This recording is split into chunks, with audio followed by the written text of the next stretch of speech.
Howdy folks, Cormac Walsh here from Bass Fishing Ireland. Just going to give you 5 top tips to help you improve your lure fishing. You can incorporate this into any type of fishing, but these are just the steps I take on every fishing trip these days. I do it kind of subconsciously now. So see what you think, stick around till the end, and hopefully this will help you out.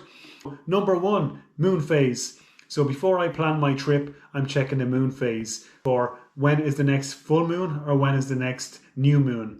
So you can do that by downloading Moon Phase app. There's loads of free ones out there. And why do I want to fish on these particular moon phases?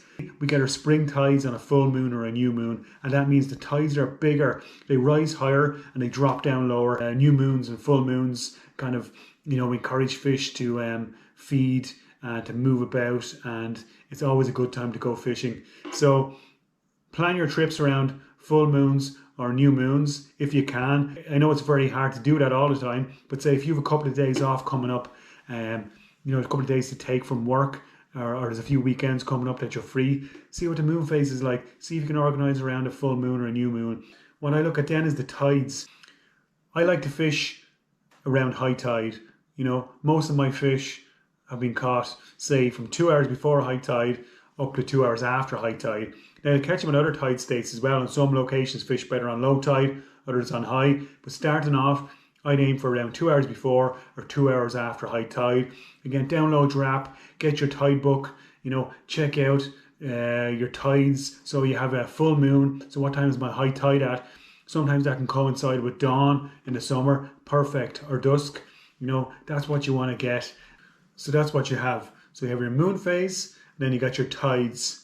So once you have those locked in, then it's all down to the weather. So you're getting closer to your fishing trip. So check the weather. See which way the wind is blowing, which way your fishing spot's facing. If you have a westerly facing fishing spot, the westerly wind is going to affect that. Where am I going to go for a bit of shelter? What's the water clarity going to be like? All these things, plan it all out. And that can be a big thing, if it's blowing too hard or has been blowing for the last couple of days, is the water going to be coloured, it's going to be silted up. Where am I going to go? Where can I get shelter? I have a chart on my wall that I could just refer to. If there's a westerly or an easterly wind, I go and have a look at it, see where I can go to get a bit of sheltered fishing.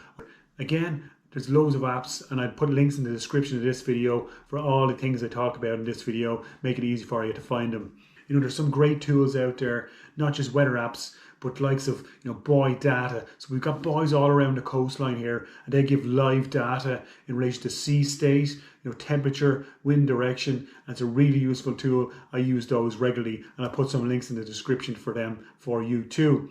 Again, another great one is live cameras. So we've got cameras around the coastline. Again, they're live. They're giving you a live, picture of what the sea is like. I use the one down in Hook Head. It's perfect. Save you driving down to the southeast. Log on, have a look at the cameras. You'll get an idea of what the sea state is like, and sometimes you can even see what the clarity is like. Perfect. I think there's one down in Tremor as well, and I'm sure there's some cameras around other parts of the coast. And I got some links for them in the description of the video as well. So next, we get to our equipment. We have our moon phase locked in, we have our tides locked in, we have the weather locked in.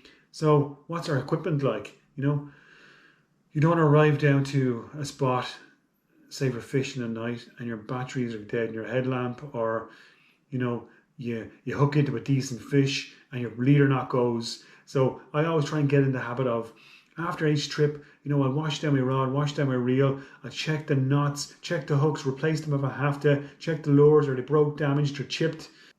It's a great habit to get into. Another good habit to get into is checking your knots before every session. So what I'll do is, sometimes I do before I leave the house, or sometimes I do when I get down to the beach, getting the stuff out of the car. I'll just give the leader knot a pull, give the knot onto my lure a pull. Sometimes like that knot is broken in my hand.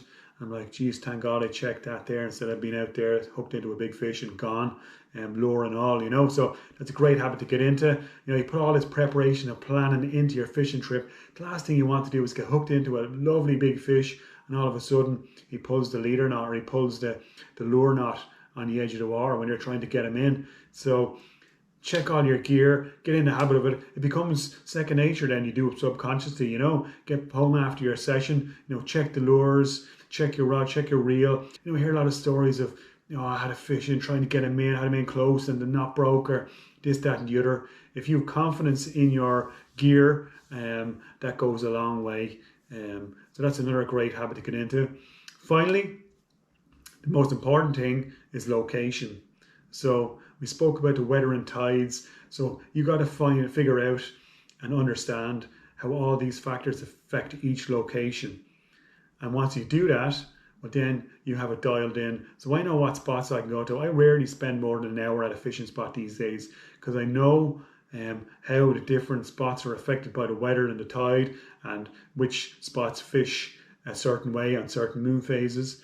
So I found fish. So you'll find fish at a particular location, and usually once you find them feeding at a certain time and tide state, they're going to be there regularly.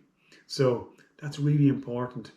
Get to know your location, find a fish, and once you find them, that'll narrow everything down, and you will find them. I found a spot last year. I'm fishing lure fishing for 20 years. I found a new spot last year, and I've had a load of fish off it, and really looking forward to getting back there again this year, and hopefully be the same. So that's it, folks. Here are my 5 top tips, and hopefully you'll get something from it, and hopefully it'll increase your chances of getting that bass. Thanks again for watching. If you like it, subscribe, and we'll see you in the next video.